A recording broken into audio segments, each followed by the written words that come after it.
Program sih sangat bagus, sangat bermanfaat sebab dia punya kos dia sangat rendah. Jadi cas pun cepat, dan punya ubat-ubatan dia bagus. Bagi saya mula-mula tu memang saya tak yakin. Anak saya dah dapat rawatan tu saya tengok memang baguslah sebab selesa.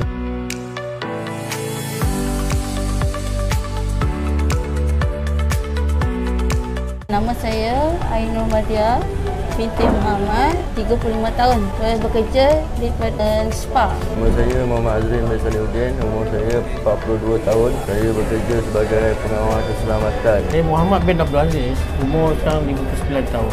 Berasal dari Johor dan menetap sekarang di Seremban. Terus saya sebagai financial planner, ejen takaful dan terbaru kali berkongsi sebagai ejen.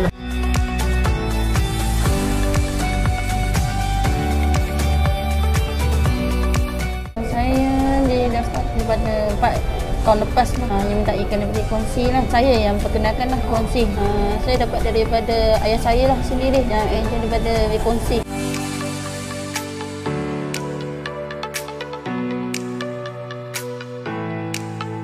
Dia sebelum dia masuk ward tu, sebelum saya hantar ke CMH, saya pergi ke Dr. Saravanan, klinik Saravanan tu dapatkan rawatan tu. Dia kata kalau dia bagi ubat, kalau tak baik juga dia akan refer lah. Saya pilih hospital CMH pasal dia punya perkhidmatan bagus. Sebab rakan-rakan saya sebelum ni yang WeConsti pun masuk situ juga, 3,000 lebih lah. Jadi bila dapat surat tu, saya terus prosedur dia macam tu lah, bawa refer doktor ni, surat refer doktor, terus bawa ke CMH, dia tengok lah. Lepas tu dia check lah PMK punya ni. Lepas tu dan saya berhubung dengan orang yang in charge kat situ.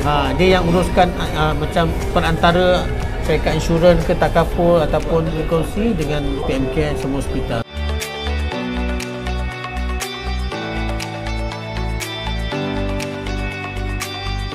Mudah sangat. Jadi cas pun cepat. Kali pertama kan rawatan tu macam takut sikit. Rawatan punya ubat-ubatan dia bagus. Layanan dia bagus.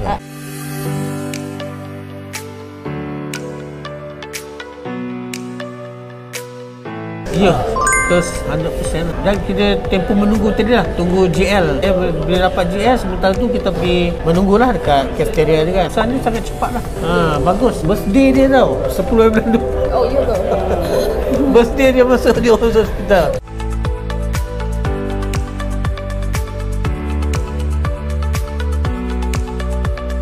Bagi saya mula-mula tu memang saya tak yakin sebab orang rumah saya yang daftar benda ni.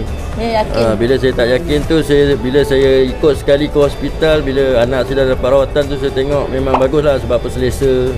Tempat selesa, layanan dia pun bagus. Jadi saya rasa memang baiklah. Bolehlah syorkan untuk kawan-kawan untuk ambil di kongsi ni.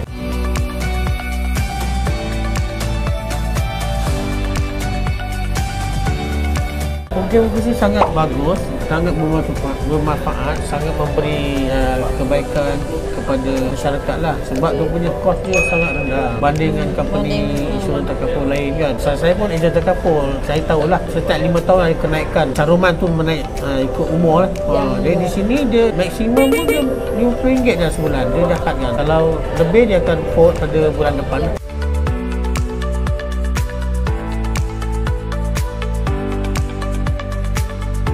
Sudah semestinya, sebab benda ni carumannya sangat murah dan berbaloi.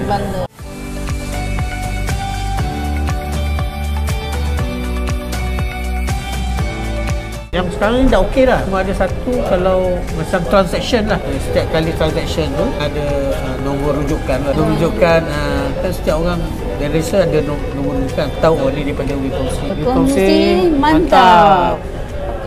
WeConsti.